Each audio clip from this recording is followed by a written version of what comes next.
So basically, first of all, Socrates, Plato, Aristotle come to understand that at the heart of the cosmos, at the heart of reality, the most primal thing has to be harmony and not chaos.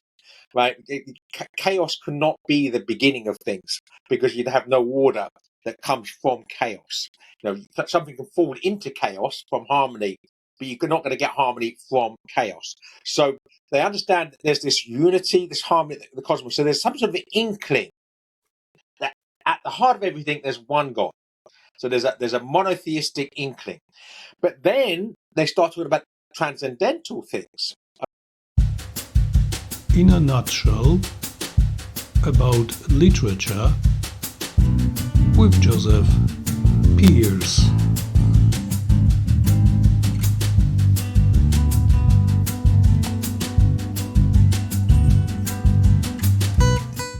Hello everyone, welcome to my channel. I am Franczak and this is In a Nutshell about literature with Joseph Pearce.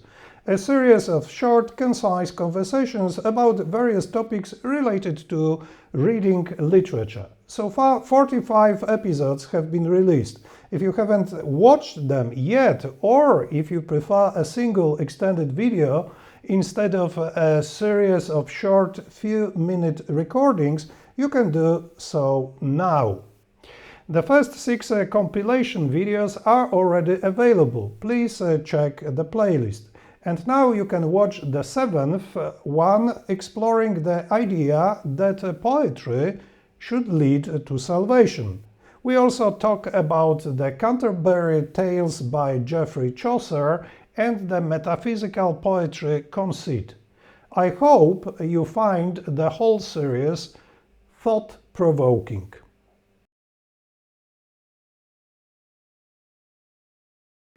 After discussing Romeo and Juliet, we are getting back to some chosen good books because there are many of them. And I would like to continue talking chronologically, but before we mention any other books, I would like still to refer to our last discussion about Dante's Divine Comedy, because at the end I asked you a question about something I read of Dante's idea of the purpose of poetry, and he said that it should lead the reader to salvation. And then you mentioned that it is a deep topic and not enough time to discuss it at the end of our conversation. But just to remind our viewers too, you said briefly that all good literature should lead us towards goodness, truth, and beauty. Goodness, truth, and beauty is the way, the truth, and the life. It is Jesus Christ and it is the Holy Trinity. So insofar as literature is leading us deep into goodness, truth, and beauty, it is leading us to the Trinity. It is leading us to Christ.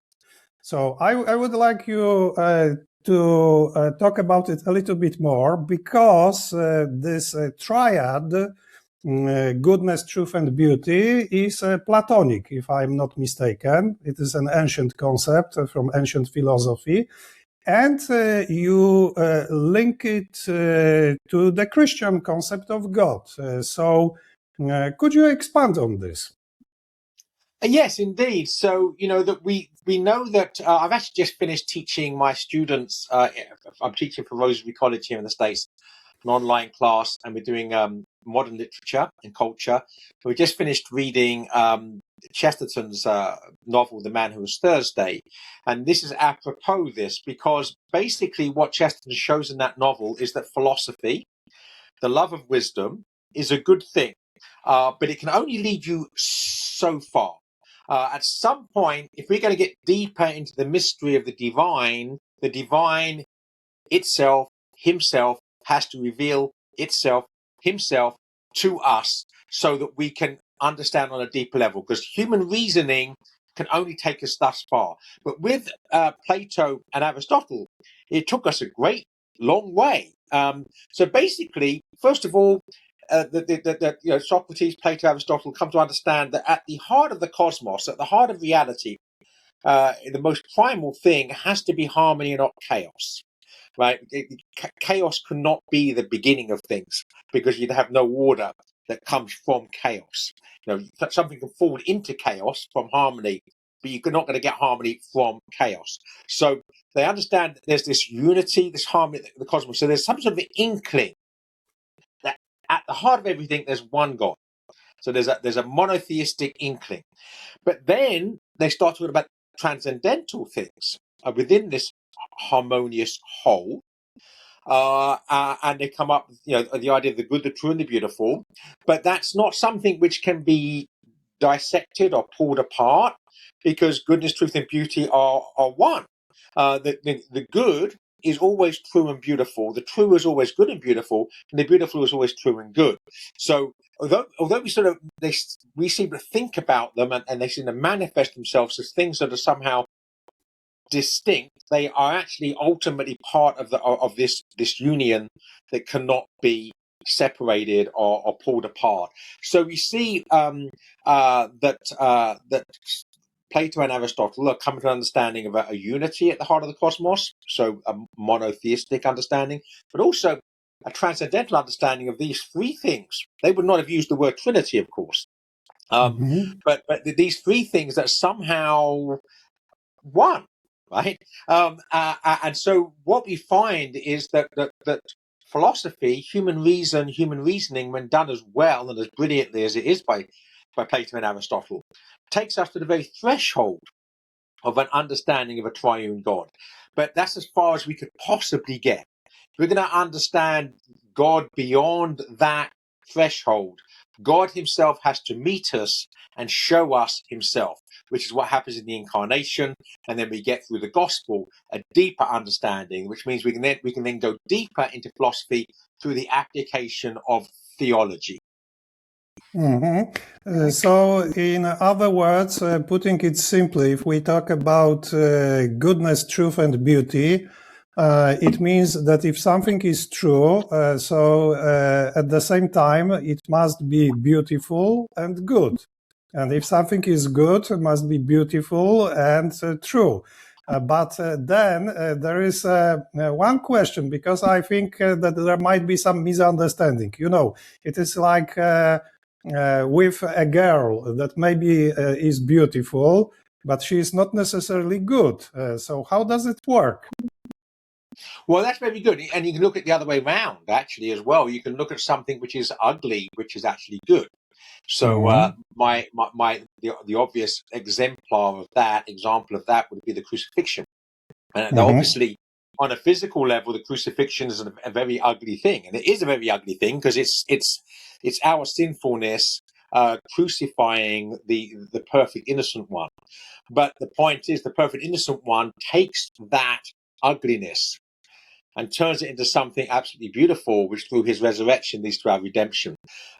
So something can be ugly on the surface, but beautiful underneath. Something else can be beautiful on the surface, but ugly underneath. So yes, physical beauty is only skin deep, right? And the fullness of beauty has to be made manifest in the profundity of the wholeness of the person. And if you've got someone who's on the outwardly very beautiful, but as soon as they open their mouth or as soon as you get to know them, you realize this person is problematic, then they're ugly, right? And that ugliness will manifest itself in their relationship with others. That's the way to see it. But yes, you are right. It's a paradox there. And this is a very important paradox, because something which is true and good has to show the ugliness of sin, right? You can't sort of refuse to look at sin because it's ugly, because then what you're doing is not producing. You're not actually presenting goodness and truth, right? In pursuit of beauty. So, in other words, that there is a beauty in understanding the fullness of reality, the fullness of truth. So there's a goodness, understanding the fullness of truth, and that includes looking at the ugliness of sin. Now, it may well be in heaven. We don't have to do that any longer, right? But we're not in heaven. We're in enemy territory. We're in a war, and in the trenches, you're going to witness ugliness, even if what you're doing in the trenches is pursuing and fighting for the good. So does it mean as well, like returning to poetry and literature, that showing ugly things means what you have just said? That because I can suppose that some people might read a novel or a poem and say, no, it is ugly. I expect something beautiful. But maybe they are looking at it in the wrong way. Maybe yeah, I mean, it would be the equivalent of trying to walk through life and without looking at the cross, without taking up the cross, trying to avoid the cross. Right? Is that basically that if beauty means the pursuit of comfort at all costs, then you're basically what's going to happen. You're going to have a bigger cross thrust upon you than you would have had if you're happy to embrace the smaller ones. So that's the whole point, is that ugliness is part of the truth, and understood properly is part of the beauty of truth.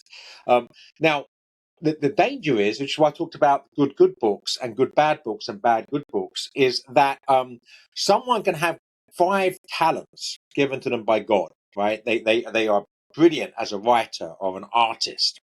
But if they themselves are disordered, I mean, of course, all of us are up to a point, but if our disorder defines us, in other words, if we are proud of our pride and don't seek anything except our own narcissistic self-absorption, that's going to be manifest in the work. But the work is still, God's given you five talents, right? You are still a great writer. And the analogy I use here is that God does not remove gifts the moment we abuse them. And the obvious answer, the way of looking at that, is the gift of life. Now, if God removed the gift of life the first time we sinned, right, none of us would be here. So clearly God gives us gifts and doesn't remove them because we abuse them. Because if he did that, none of us would have anything, life or artistic gifts. Our sin would basically destroy everything. So he permits us to abuse the gifts that he's given us, which means that you can have, and I use the example of James Joyce, I think, with Portrait of the Artist as as a young man. This is almost, that Stephen Dedalus and that is almost an antichrist.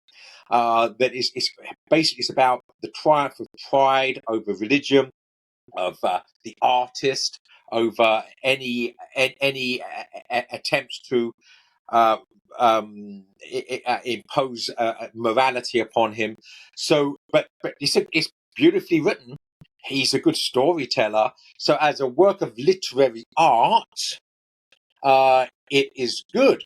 As a work of that which reflects the fullness of goodness, truth, and beauty, as made manifest in the divine, it's a lie. It's ugly. So that this would be this would be a good bad book. It's a good book in terms of artistic achievement, a bad book in terms of its presentation of reality, because what it presents ultimately is a very beautifully constructed lie. Okay, Which actually takes back full circle to your original example about the beautiful woman who's really, really wicked, right? Yes, but this is a beautiful lie. The surface is wonderful, but don't dig beneath the surface, because you're not going to like what you find. And the same thing with Portrait of the Artist.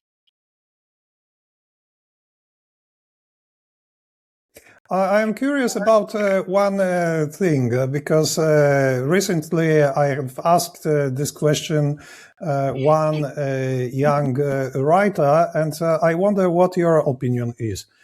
Is it possible that work of art, that a novel, a poem, is actually wiser than the creator himself, than the writer, a film director? Because sometimes knowing, like we've talked already about it, that it is, like, for example, important to look through Shakespeare's eyes. Yes, try to look through Homer's eyes. And sometimes I have an impression that what writers talk about, or film directors talk about, is really not what I find in their work. Yes, that it seems to me sometimes that actually they created something that is opposite to what they say. Is it possible? Oh yes, but yes. So let's try to explain this. That a work of art is ultimately a work of art is a child, and a child needs parents, right? So the artist, if you like, can be seen as the mother of the work, but the father of the work is the giver of the gift, right? So basically, the muse, to use the old word, right, is this gift of inspiration, grace, if we want to use a Christian term for it, this giving of the gift, which comes in two forms, comes in the capacity of the aptitude of the artist. So if someone's been given 5 talents, they have these great gifts that are natural to them. Well, not natural, they're supernatural because they're a supernatural gift. But then you have also the moment of inspiration. So when the writer or the painter sits down to work, right, then there's this inspiration that goes on. And even an atheist like Pearce talks about the fact that the moment of inspiration is like a burning coal. But the moment that the artist starts to do something with this burning coal, it's already beginning to fade, right? So the purity, the intensity of that inspiration that comes from the divine ultimately, immediately, once it gets filtered through the personhood of the human artist, there's a shadow that falls. And that shadow that falls is the shadow of the fall itself, the fallen, broken personhood of the artist. So if an artist has a good relationship with the giver of the gift, in other words, this is a healthy marriage, right? Then the child is going to be beautiful. In other words, if the artist tries to cooperate and doesn't think this is mine and be possessed, like Gollum being possessed by the possession, right, and producing something which is narcissistic and prideful, that's going to be really a Gollumized version of what it could have been. So if the artist gets out of the way and just cooperates and allows the muse, the inspiration, the grace to work with him rather than trying to dominate it, that's when you get a beautiful work of art. So a work of art should be, a true work of art should be giving back to the giver of the gift the fruits of the gift given. So you get this beautiful gift given to you of inspiration, of talents, and you should, the creative process should be a work of praise, giving back to the giver of the gift the fruits of the gift given, giving back to the father, the child. So that's what a work of art should be. But of course, all of us, to one degree or another, are prideful and broken and problematic, and that's where the sort of messy part of the human creative process comes in. And this brings us to your point. Yes, a great work of art transcends, and even in a great work of art supersedes the limitations of the personhood of the incarnate artist who brings it into being. But, and it's a crucial part, but it doesn't contradict him. In other words, what goes on is not possession, where the artist is just going like this and not even, there's still a relationship. So the personhood will also be part of the impregnation that brings forth the birth, right? So it may transcend and supersede, but it won't contradict, right? So the way I sometimes put this is that William Golding could not have written The Lord of the Rings, and J.R.R. Tolkien could not have written The Lord of the Flies, because in some sense both those works are manifestations of the philosophy, moral outlook, character, personality of the author.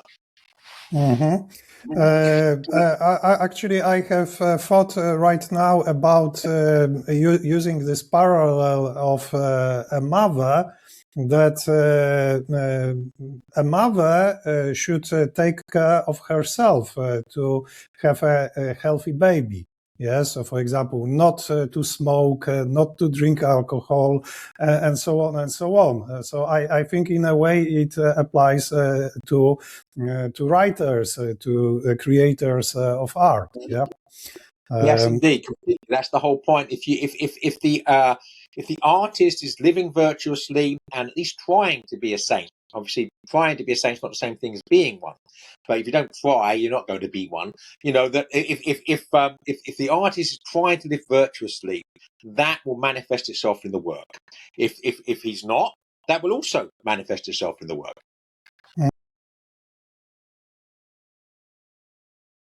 So how actually does good literature lead us to goodness, truth, and beauty? Well, I think there are three distinct ways that would be the case. First of all, that there are two types of literature in the broader sense of the word here. There's the lyrical and the narrative. In terms of poetry, a lyrical poem is a song, right? It's not necessarily telling a story. It might be responding to something which is beautiful in front of us, a sunset, a sunrise, and lifting up the mind and the heart in praise for the beauty the beauty of the experience. Right?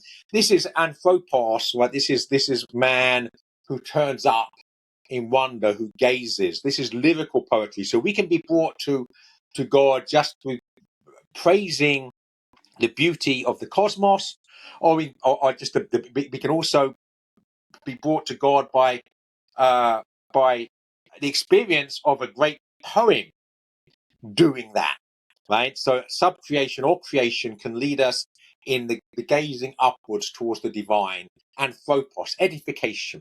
But the narrative is that we are living in a story. Our own life is a story. Our own life is both a story and a journey. Every other person's life is both a story and a journey. So we are, if you like, are individual characters with our own stories within a bigger story, which is history, right? So if that's the case, then we will understand who we are, where we are, why we are, and where we're going through seeing stories presented to us, which is why, that's why Jesus Christ sanctifies stories with his parables, right? He sanctifies stories with the story of his own life, first of all, but within that story of his own life, which is the most powerful story for us to understand our lives, we're meant to take up our cross and follow in the footsteps of Jesus, right? Well, he shows us how we do that by what he did. But then within that story, stories like the prodigal son, right, show us aspects of who we are and who we need to be and who we shouldn't be through the story, but through the telling of narrative. So the great literature either edifies by leading us up, or it shows us the journey they were on. And again, within that journey, the battle between good and evil, the journey is a quest, ultimately the quest for heaven, or the journey as doing what we want, going where we want, or not going anywhere in particular. So in other words, the struggle between homo viator, traveling man, wayfaring man or pilgrim man, and homo superbus, proud man who just wants to be left alone to do his own thing. I think that this Dante's concept of literature leading the reader to salvation means that it puts a lot of responsibility actually on the writer himself, because he might lead the reader astray, right? Yes, those to whom much is given, much is expected. So if you've been given 5 talents as a storyteller, and then you use those 5 talents to lead people astray, then you're going to have to answer for the fact that God gave you those 5 talents to bring people to him. And instead of doing that, you have basically cast the priceless pearls that he gave you before swine. And can actually literature lead to conversion? Because if we think about salvation, so it means also that you need to convert very often. Yes, because I think you have, if I'm not mistaken, your own personal experience in that. Yes, indeed. I mean, I could name several works of literature that were crucial upon my own conversion. Just about anything that Chesterton wrote that I read led me towards the church. Hilaire Belloc, John Henry Newman, Thomas Aquinas, J.R.R. Tolkien, C.S. Lewis. So my own conversion, in fact, large part of my own vocation as a writer is to share the beauty and goodness and truth of these great writers, because I know the power they have, because I've experienced it and it's changed my life. So if it can change my life, it can change the lives of many others. And of course, the number of people who have been converted, at least in part, through the reading of Chesterton or C.S. Lewis or Tolkien, it's countless. We have no idea how many. But yes, absolutely, the great literature leads us to Christ, and the conversion is just turning towards, and you can have lots of mini conversions, right? That you can be, if you're a long way from Christ, you're probably not going to have this eureka moment, I found it moment where you're an atheist, and then all of a sudden you're a Catholic. It does happen, I'm sure, but normally what's happening is that you're reading stuff that's turning you away bit by bit from the atheism, and then from these new positions you're more open to the divine, and you would have been over there. So there's a series of mini conversions that lead you on the journey towards Christ, and at some point then you get to the threshold and you've been prepared to get this far, and then it requires that leap of faith to actually enter the church. As I remember from your autobiography, it was, in your case, this process, yes, to convert to Catholicism. But then another question that might be important also for our viewers, does it necessarily mean that such books should be Catholic? Because Chesterton, Tolkien, these are Catholic writers. Yes, it gets complicated because probably over half of Chesterton's books were written before technically he was a Catholic. Ah, yes. Okay. So, well, the point is that anything that's pointing towards the truth is pointing towards Christ. So someone who's not a Catholic, that nonetheless is moving and pointing in the right direction, will move us and point us in the right direction. C.S. Lewis never became a Catholic, and yet he moves people away from atheism and agnosticism and relativism towards an understanding of the divine, which is essentially orthodox, and takes people to the very gates of the church. He didn't cross the threshold himself, but many other people that have been led to the threshold by him have crossed the threshold. Mm-hmm. Yes, even some people who don't know C.S. Lewis's biography think that he was a Catholic. I even remember one Polish translation a long time ago where on the back cover it was written that he was a Catholic writer. I don't know why they made this mistake, but the publisher apparently didn't check. Well, what was very amusing, one of Lewis's earliest works was a book called The Pilgrim's Regress. I don't know if you've read that, Jan, but it's basically a formal allegory which tells of Lewis's own intellectual journey to Christianity, and it's sort of it's a formal allegory. In other words, he meets people like the Spirit of the Age and a beautiful woman called Reason and Mr. Enlightenment and what have you, and these various ideas and how this journey is Mr. Virtue. And how this journey leads him ultimately to Mother Kirk, Mother Church, right? And after it was published, because it's early, most people didn't know who C.S. Lewis was, 1933, I think, that nearly all the reviewers assumed he was Catholic. And he was puzzled and irritated.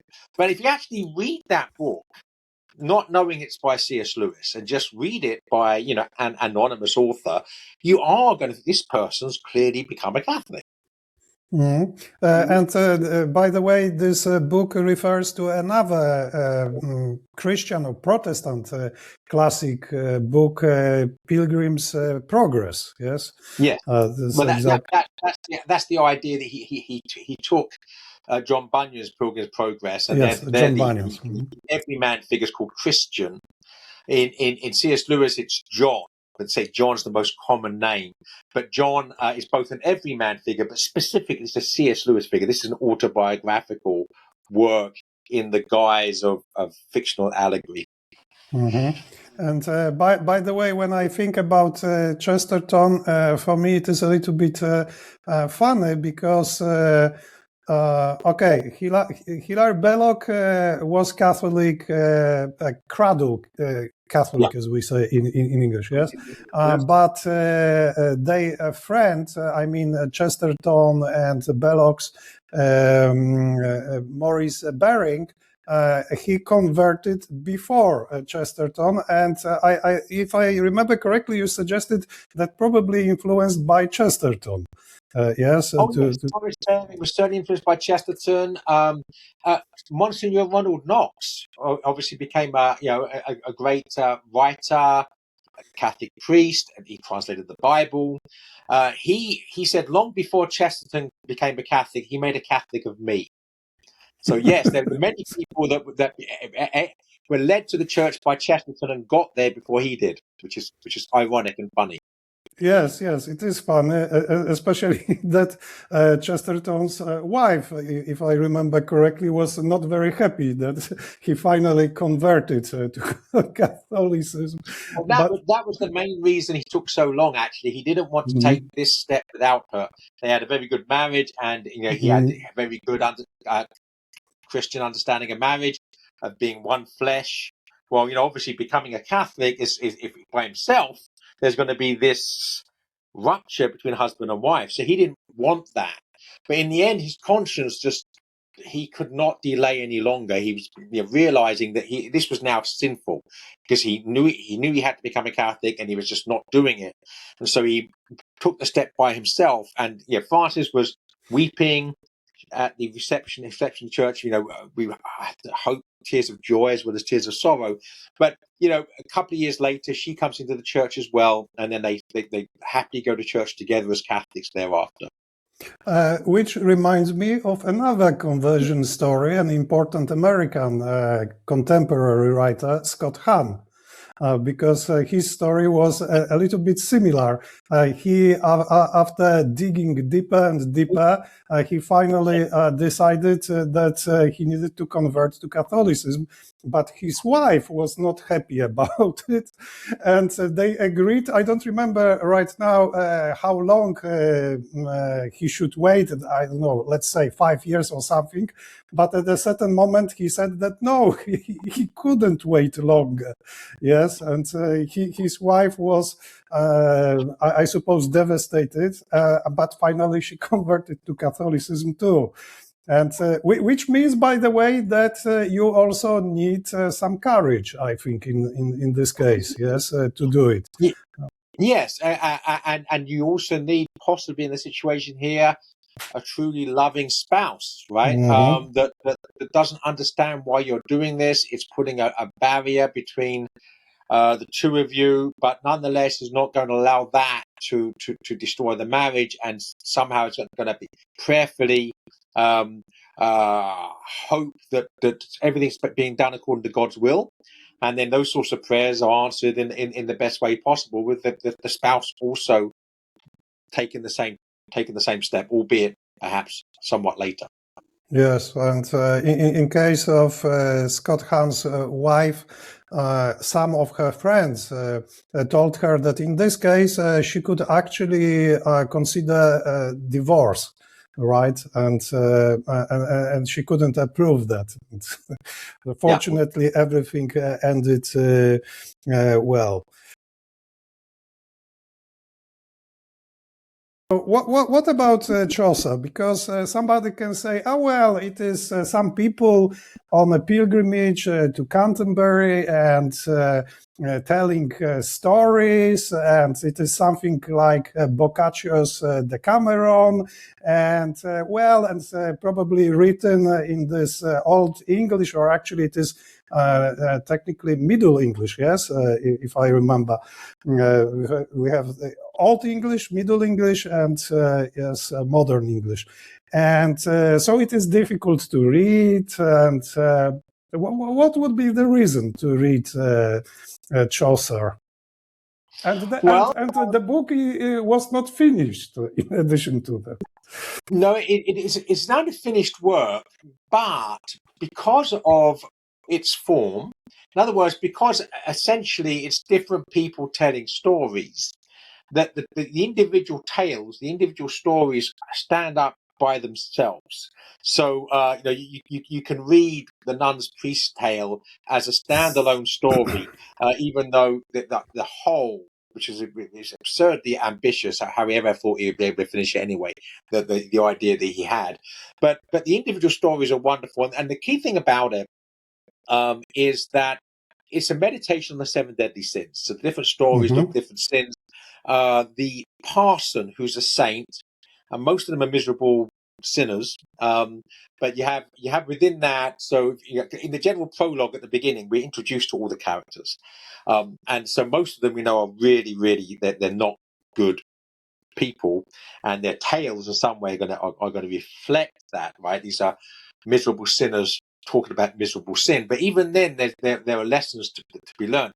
But the parson is the epitome of the perfect parish priest, who's a saint. He has a brother, the ploughman, who's the vision of the perfect layman, again a saint. You have the clerk, the student, who's a scholar of St. Thomas Aquinas, who's poor, who embraces his poverty, who pays for his books by praying for those who give him the money to buy the books. So you have a handful, at best, of good characters, and the rest of them are miserable losers. But then, that really, in many ways, it reflects reality. But the key thing, the final tale, it was the first written, but it's meant to come at the end. That's why it's there, even though they didn't finish the work. Is the parsons. The parson gets the last word. The saint gets the last word, and it's actually a homily on the 7 deadly sins. And this is basically the end of it all. He's Chaucer saying, okay, we've looked at sin. We looked at the various different sins in all these stories, but now let's have the saint have the last word here. And this is this very deep. It's not poetic. A lot of the other stories are very poetic. This is a deep theological sermon on the 7 deadly sins. And so that's the purpose of it, really, is to get us, very similar to Dante, with in the Inferno and the Purgatorio, to get us to look sin in the eye, to see perhaps a mirror of ourselves in these various sins, and to learn through penance, contrition, to love the Lord our God and to make progress towards heaven. That's basically what Chaucer's doing. The same thing. He's a devout Catholic. And so that's made manifest in it. So yes, it's a great work of Christian literature, and yes, people should read it. And no, Middle English is not particularly difficult either. It doesn't take that much effort to actually to read Chaucer in the original Middle English. But you can also get translations. You also got, my favorite is the interlinear edition. So you got the line of Chaucer's original, and underneath it you've got a translation where you can actually compare the two. Then you're basically getting a little sort of lesson in Middle English while you're reading it in both the original and translation. So I've got one up there looking at it there in interlinear translation. But the Canterbury Tales, it is different England, I suppose, than Shakespeare's, or is it really? Because it is England which is Catholic. It is different. Obviously, Shakespeare's writing at a time where it's against the law to be a Catholic. where it's punishment by death to be a priest, where it's punishment by death to hide a priest from the authorities. Chaucer's England is medieval England is completely Catholic. I mean, there's no other religion worth talking about. So that's and the irony of that is, in many ways, that if the whole culture is Catholic, then it means, of course, that even the worst people are Catholic. I mean, they might not go to church. They're in mortal sin, perhaps, but they're not denying the truth. They're not saying that the Catholic Church isn't true. They just don't want their life to be governed by moral principles. They want to do their own thing. So the point is that all these miserable sinners are part of the very fabric of society. Whereas in Shakespeare's time, to be a Catholic, a practicing Catholic, required great sacrifice. Mm-hmm. Whereas in Chaucer's time, everybody, to some degree, was Catholic. Mm-hmm. But the contemporary tales, it is work which, how to put it, it is not really pious stories, I think, because I remember you mentioned in one of your texts that some of the stories are a sort of bawdy and, right, you even cautioned the potential writer about it. Yeah. I think that we do have to be careful. If you're certainly, I would not encourage children to read the Miller's Tale, for instance. But even then, the moral's a good moral, right? So you can argue that the means are a bit mean. That you're talking about all this uncouthness and adultery and bad language, and do we really need to go there, right? But then the way I look at this, it does depend. I'm going to give you an analogy here to the French decadence of the 19th century. The French author, novelist, Georges Huysmans, that he wrote a novel called À rebours, meaning against the grain or against nature, where the protagonist in this novel is two things: stinking rich, so he has the money and the means to do what he wants, and unattached. So he doesn't seem to have any close friends. He's not married. He doesn't actually have any children or any parents. So he's a loose agent with loads of money and can do what he likes. And that's what he does. So the whole of the novel basically is this character indulging his sensual appetites. But at the end of it, the very final, this is a spoiler, by the way, but at the very final page, there's a cri de coeur, right? A cry from the heart to a God that he doesn't even know exists, asking for help. So Huysmans' point here, if we could do exactly what we wanted, if there were no strings attached, we didn't have people around us that might sort of try to restrain us or have a hold on us as regards responsibility, wife, children, what have you, close friends. If we were just completely loose, completely free, and had unlimited resources to indulge ourselves, would it make us happy? Right? So he shows us someone who does that. And at the end, there's absolute despair because he gets it, the pleasures have to become more and more perverse because simple pleasures are no longer satisfying. And then the more perverse pleasures are also not satisfying.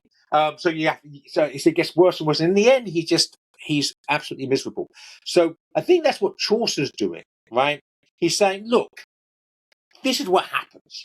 If you want to live this lifestyle, I'll show it to you. I'll show you the ugliness of it. And where does it lead? And it's not pretty, right? And what lesson should we learn? Well, don't do it.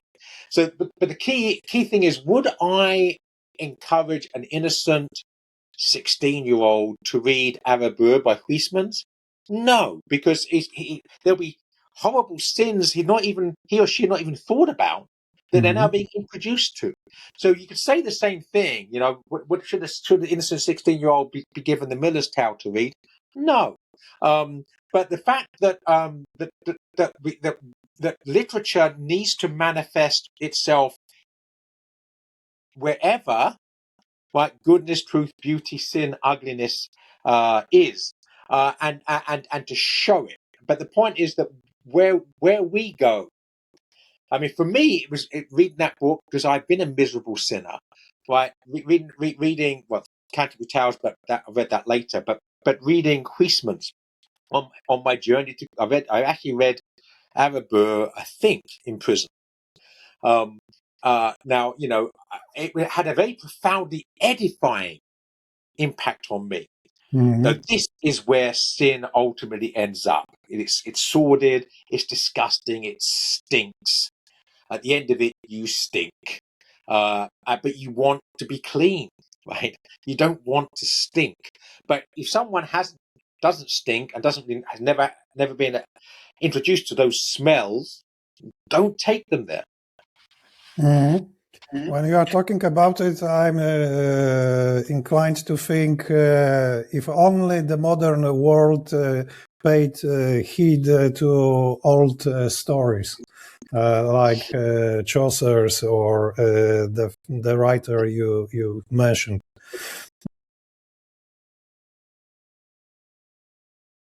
The Canterbury Tales, it is 14th century, yes, and we are moving towards Shakespeare, but before I hope maybe next time we will talk a little bit more about Shakespeare, because we have already covered two of his important plays. I would like to talk a little bit about the metaphysical poets, because I think the poetry is important, and it is not only important for England, it had also an impact on literature in different countries. There have been some translations into Polish. And I think they are also important if we talk about Shakespeare. I suppose that metaphysical poetry associates usually with something that we call metaphysical conceit. And how is it different from the previous times, previous poetry created? Yeah, well, so first of all, metaphysical poetry, generally speaking, going back to our earlier part of our conversation here, is lyrical, right? Canterbury Tales, for instance, for the most part, is narrative. It's telling stories. Beowulf is telling a story. But the metaphysical poets are meditating upon an aspect of reality, normally an aspect of reality in relation to the divine, and using the metaphysical conceit is very similar to a Chestertonian paradox. So, you know, a paradox as used by Chesterton and others is an apparent contradiction that points to a deeper truth. So you bring two things together that don't seem to fit. But then when you look at what the person who's given the paradox is doing, and he's saying, well, actually, those two things, if you put them together in this way, it makes you think about this, right?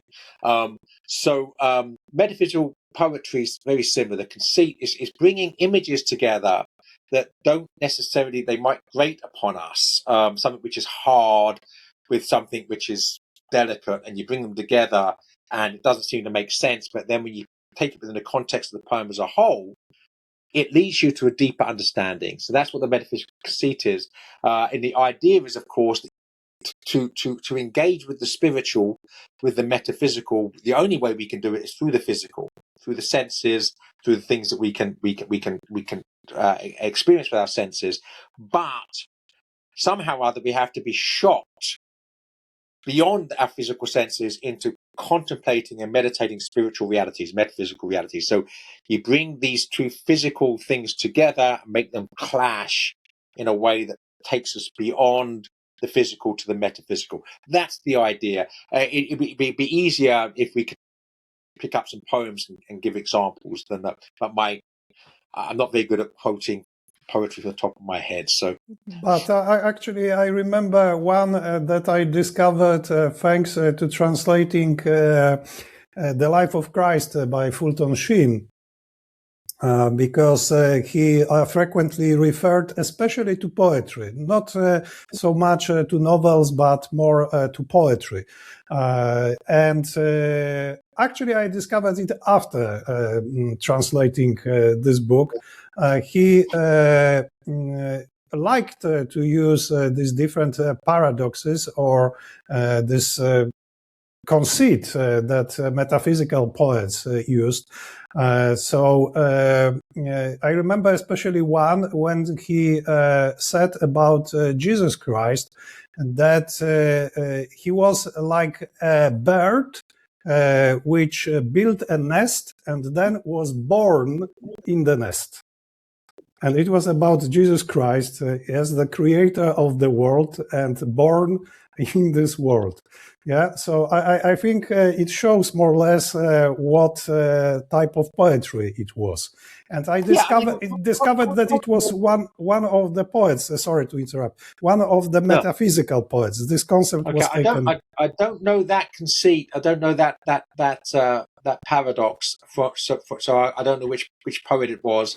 But obviously the most stark, dramatic, and famous of all metaphysical conceits or paradoxes is from the gospel: the last shall be first, the first shall be last.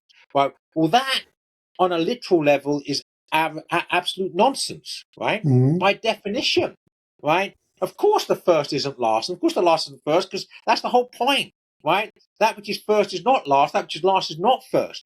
But then Christ brings the two things together, right? And that the last shall be first, first shall be last. And within the parable, it has maybe specific reasons, but which it does. But I don't want to go off on that tangent. But on a deeper level, right? Love is always putting ourselves last and the other first. All right. But it's only by doing that we actually reach the kingdom of heaven. So putting ourselves last and putting the beloved first, we actually ultimately come first, in the sense that we get to heaven, right? We win the race. We cross the finishing line as a winner, as St. Paul might say, right?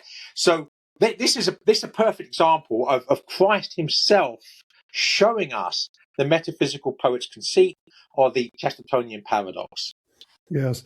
Right now, I've forgotten the name of that poet, but I think it was one of these Catholic poets that Fulton Sheen referred to, because, we have to say also that they were both Catholic and Anglican poets, yes?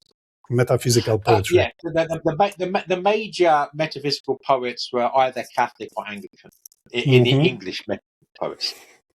Right. I suppose we will continue the topic, because I would like to ask about one of these poets in particular next time, who had, and I know it also from your books, an influence on Shakespeare, but we will discuss it next time. So thank you for this really interesting conversation. My pleasure, Jan. Always a pleasure. God bless you. God bless you.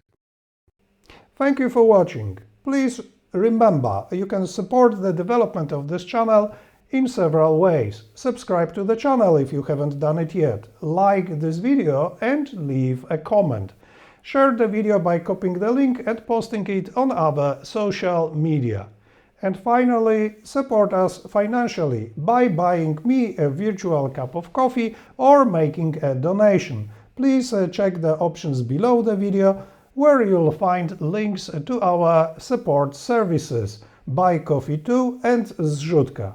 You can also support this channel by doing the shopping in my online store. Please check out what's available.